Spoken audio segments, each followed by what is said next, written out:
Halo teman-teman semuanya, kembali lagi dengan aku Maina Sargi. Namaku biasa dipanggil Lala. Kali ini aku mau bahas dari tema minimalis lagi. Jadi ini video ketiga di part 1. Dan sebelumnya untuk di Januari kali ini aku bakal rilis 10 video yang aku bakal usahain untuk di tema minimalis. Karena menurut aku menjadi seorang minimalis itu gak semudah yang dibayangkan. Gak hanya tentang barang yang kita harus declutter ataupun apa, tapi tentang mindset ataupun kesadaran di diri kita untuk memulainya gitu. Dan kali ini aku mau beri ataupun sharing untuk kalian semua penonton aku yang setia, yang berkesempatan ataupun memberi aku waktu untuk menonton video yang aku buat kali ini. Terima kasih banget buat kalian semua. Semoga rezeki kalian lancar juga, terus juga apapun yang kalian inginkan bisa tercapai, amin.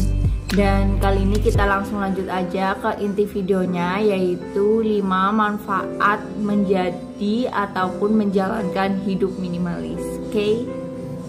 Dan untuk yang pertama, di hidup minimalis itu kita bisa menabung ataupun kita lebih selektif untuk beli apa-apa dan menggunakan uang kita secara maksimal mungkin.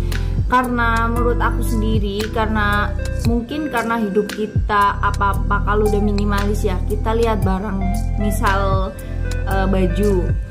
Ini baju bagus, kita mau beli, dan ya mungkin kita pilih-pilih dan warnanya mungkin agak sama kayak yang di rumah ataupun yang kita punya.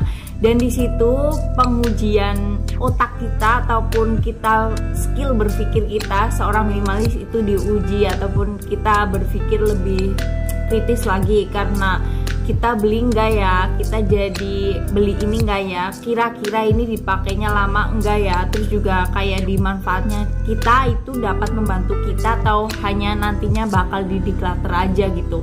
Dan dari situ sesimpel itu mengajarkan aku lebih untuk menghemat budget aku ataupun uang yang aku punya. Walaupun uang yang aku punya belum banyak, tapi aku memulai hidup minimalis ini menurut aku sangat bermanfaat. Sampai-sampai aku berterima kasih kepada Tuhanku Allah Subhanahu wa taala gitu, yang telah memberiku hati yang sabar, yang sadar akan kehidupan yang duniawi kayak gini, dan tidak, yang jelas bisa menabung, terus juga tidak menambah beban pikiran kita gitu. Dan kita next untuk yang kedua. Yang kedua itu ruangan lebih luas ataupun enak dipandang oleh kita sendiri. Bermulai dari kamar kita ataupun tempat kita istirahat, tempat kita menangis, tempat kita bahagia, tempat kita bercurhat kepada Tuhan kita.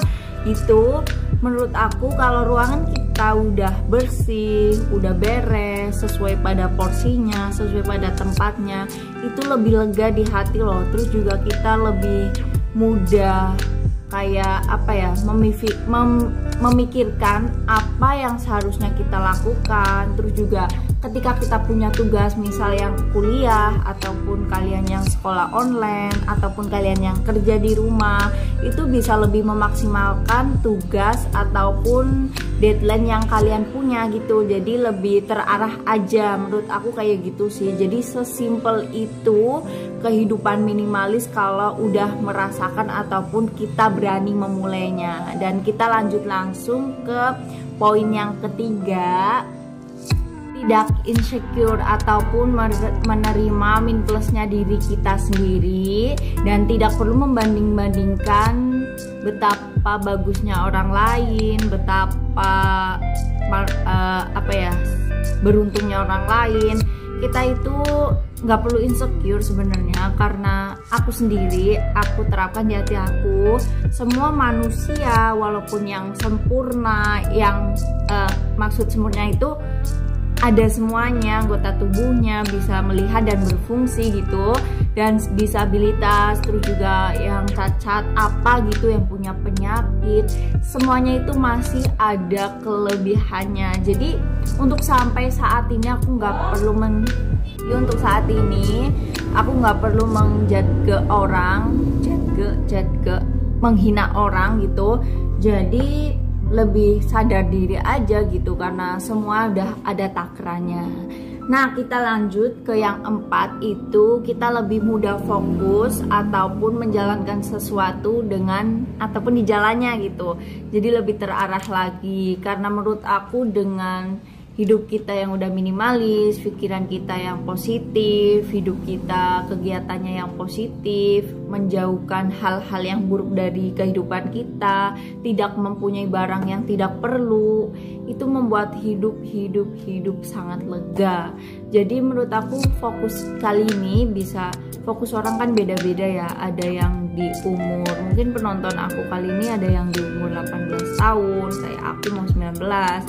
Terus ada yang lagi kuliah, ada yang lagi mau jadi suami orang ataupun bini orang gitu. Itu fokusnya beda-beda. Ada yang targetnya aku mau beli rumah untuk sekian umur sekian. Terus juga ada yang targetnya lagi kuliah, mungkin aku skripsian harus selesai bulan depan gitu kan, beda-beda. Jadi untuk takarannya kalian bisa memikirkan sendiri ataupun untuk kepentingan kalian sendiri begitu. Dan untuk kelima ataupun yang terakhir, jadi untuk yang terakhir aku lebih ramah lingkungan ataupun ramah ke orang juga, karena menurut aku setelah aku memeluk hidup minimalis itu, menurut aku kalau kita ramah ke orang lain ataupun lingkungan sekitar kita, dengan sederhananya kita menolong sesama. Misal ya, kita memberi makan seseorang yang bagi kita itu perlu dibantu, perlu dikasih. Terus juga ke anak yatim ataupun anak yang kekurangan, kita beri kasih, kita beri pelukan, kita beri senyuman. Menurut aku dari hal-hal kecil itu, menurut aku juga itu ya, banyak banget sih menurut aku lagi. Nah, menurut aku lagi, dari kita hal sekecil itu aja menjadikan diri kita pribadi yang lebih baik. Karena di hidup ini kalau kita nggak bermanfaat buat orang lain juga buat apa juga gitu kan.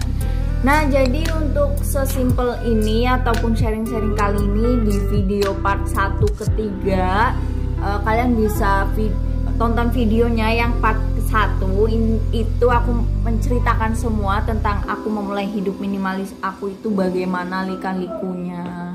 Nah, terus untuk kalian semua yang tanpa pamrih juga bersedia subscribe aku, terima kasih banyak penonton setia channel aku. Mungkin nanti di 1000 subscriber aku bakal bagi-bagiin ataupun aku beri kesempatan giveaway untuk subscriber aku. Dan doakan aja semoga YouTube aku ini dapat tembus 1000 subscriber di 2022. Amin ya Allah. Terus juga banyak memberi manfaat buat kalian semua. Jangan lupa ya di like, komen, dan subscribe. Terus kita ketemu lagi di video lainnya, dan bye bye.